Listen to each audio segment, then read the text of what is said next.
Welcome to the medical physiology lectures. आज हम पढ़ेंगे निमोनिया के बारे में। हमने अपने पहले भी चैप्टर्स में आपको बताया था, जब हम वाइटल कैपेसिटी या फंक्शनल रेजिडुअल कैपेसिटी से रिलेटेड डिसीज़ के बारे में बता रहे थे, जिसमें वाइटल कैपेसिटी रिड्यूस हो जाती है या जिसमें एफआरसी रिड्यूस हो जाती है, इंक्रीज़ हो जाती है। तो इन डिसीज़ को हम एक एक करके पढ़ रहे हैं। तो आज हमारा टॉपिक है निमोनिया। सो बेसिकली निमोनिया क्या है? It is an inflammatory condition of the lung. इसमें जो लंग है वो इन्फ्लेम्ड हो जाता है, इन विच सम और ऑल ऑफ द एल्वेलाई, जिसमें कुछ या मैक्सिमम सारी एल्वेलाई फिल्ड हो जाती हैं फ्लूइड से और ब्लड सेल से। तो जब एल्वेलाइज फ्लूइड या ब्लड सेल से फिल्ड अप हो जाती हैं, चाहे वो कुछ एल्वेलाई हों तो थोड़ी मात्रा में सिवियरिटी होती है, और जब वो मैक्सिमम एल्वेलाई उसमें इन्वॉल्व हो तो सिवियरिटी ऑफ निमोनिया ज़्यादा हो जाता है। तो इस इन्फ्लेमेटरी कंडीशन को हम बोलते हैं निमोनिया। तो यहाँ देखिए, ये नॉर्मल एल्वेलाई है and this is the alveolar changes in pneumonia. इसमें सेल्स में देखिए एल्वेलाई के बीच में फ्लूइड एंड ब्लड सेल्स जो है ये भर गए हैं, तो ये इडिमेटस हो गया है, इन्फ्लेम्ड हो गया है। ठीक है। मोस्ट कॉमन कॉज क्या है? ये बहुत इंपॉर्टेंट क्वेश्चन है, निमोनिया पूछा जाता है कई बार। आगे माइक्रोबायोलॉजी में आप पढ़ेंगे नेक्स्ट ईयर सेकेंड ईयर में, मेडिसिन में आप इसके ट्रीटमेंट से रिलेटेड पढ़ेंगे। फिजियोलॉजी में आपको इसके सारे पैथोफिजियोलॉजिकल चेंजेस और इसके पैथोफिजियोलॉजी जो है एस्पेक्ट्स आपको मालूम होने चाहिए। तो वाइवा वॉइस और शॉर्ट नोट में कई बार पूछा जाता है pneumonia. So most common cause is pneumococci bacteria. ये एमसीक्यूज़ में पूछा जाता है, न्यूमोकोकाई बैक्टीरिया।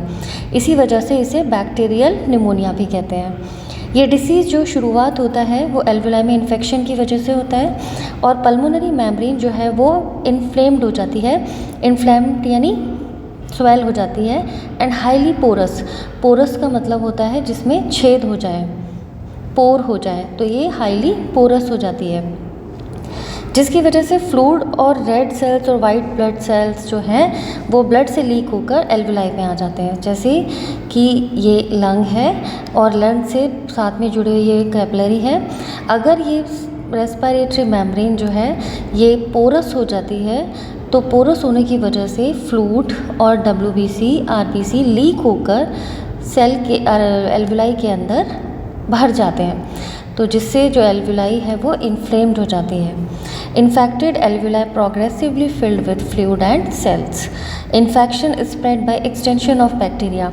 जैसे जैसे बैक्टीरिया ग्रो करता चला जाता है, इन्फेक्शन जो है वो स्प्रेड यानी फैलता चला जाता है, और ये जो बैक्टीरिया या वायरस है फ्रॉम एल्वेलाई टू एल्वेलाई।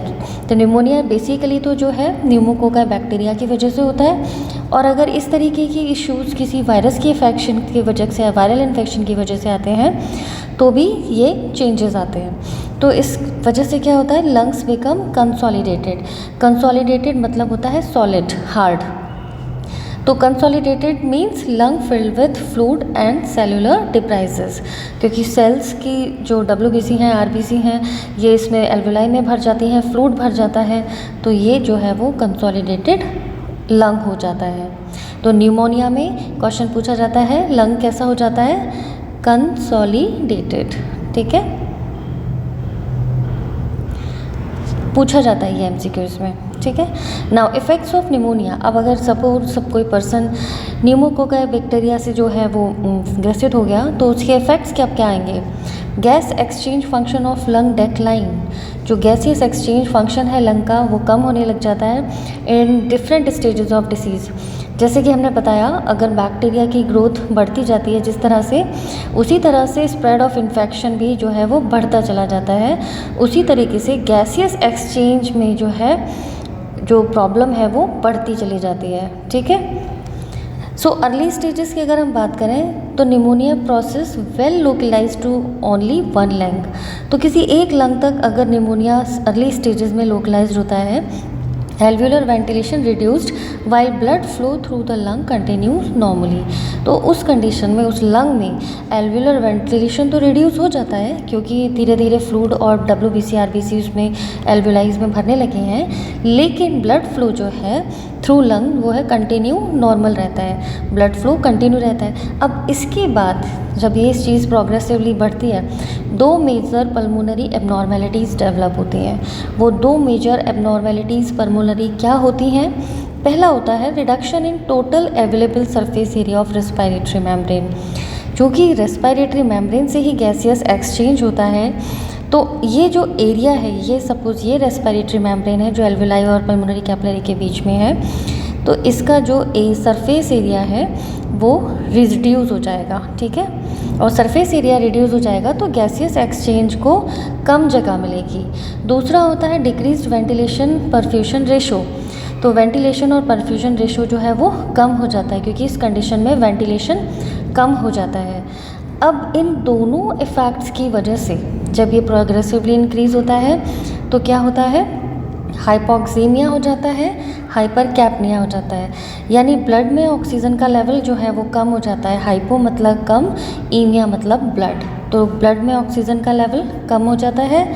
और हाइपरकैप्निया यानी high blood concentration of carbon dioxide, और ब्लड में कार्बन डाइऑक्साइड की कंसंट्रेशन बढ़ जाती है। सरफेस एरिया रिड्यूस होने से ऑक्सीजन ब्लड में कम जा पाती है, साथ में कार्बन डाइऑक्साइड लंग्स में कम जा पाती है ब्लड से, जिसकी वजह से जो ब्लड है इसमें ऑक्सीजन की कमी हो जाती है और ब्लड के अंदर कार्बन डाइऑक्साइड की मात्रा बढ़ जाती है। वेंटिलेशन परफ्यूजन रेशो डिक्रीज हो जाता है, तो ऑलरेडी आने वाली ऑक्सीजन का जो परसेंट है वो कम हो जाता है और जो सैचुरेशन है वो डिक्रीज हो जाता है। सो फाइनली आप यहाँ देखिए, इसमें न्यूमोनिया का परसेंट सैचुरेशन बताया गया है। ये हेल्दी एरेटेड लंग है और ये अनएरेटेड लंग है जिसमें निमोनिया इन्फेक्शन है। तो इसमें आप देखिए कि जो राइट साइड की पल्मोनरी वेन है वो 97% जो है वो सैचुरेट हो गई है ऑक्सीजन से, इसका जो ब्लड है। लेकिन लेफ़्ट साइड की पल्मोनरी वेन जो है, चूँकि ये अनएरेटेड लंग है, यहाँ वेंटिलेशन परफ्यूजन रेशो जो है वो डिक्रीज़ हो रहा है, तो जो ओवरऑल सैचुरेशन है वो सिर्फ 60% रह जाता है। तो ओवरऑल ब्लड जो एओर्टा में जाएगा वो तकरीबन 78% सैचुरेटेड होगा, और ये सैचुरेशन जो है वो नॉर्मल सैचुरेशन से काफ़ी कम माना जाता है।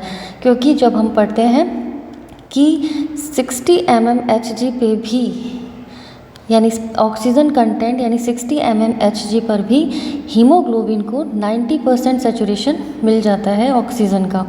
लेकिन निमोनिया की कंडीशन में ऑक्सीजन ही कम हो जाती है लंग्स में आने वाली, साथ में ही इसका जो सैचुरेशन है ऑलरेडी कम हो जाता है, क्योंकि रेस्पिरेटरी मेम्ब्रेन जो है वो रिड्यूस हो जाती है उसका सरफेस एरिया। तो धीरे धीरे क्या होता है कि एरेशन जो है वो एब्रप्ट हो जाता है। So this is all about pneumonia. अगर इसकी पैथोफिजियोलॉजी आपसे पूछी जाए तो आप इससे रिलेटेड उसका मेन कॉज और इसके इफ़ेक्ट्स डिस्क्राइब कर सकते हैं, बता सकते हैं। सो आई होप आप निमोनिया से रिलेटेड क्वेश्चंस के आंसर्स दे पाएंगे। इसी तरह से और चैप्टर्स को पढ़ने के लिए हमारे साथ जुड़े रहिए। Please like and subscribe my channel.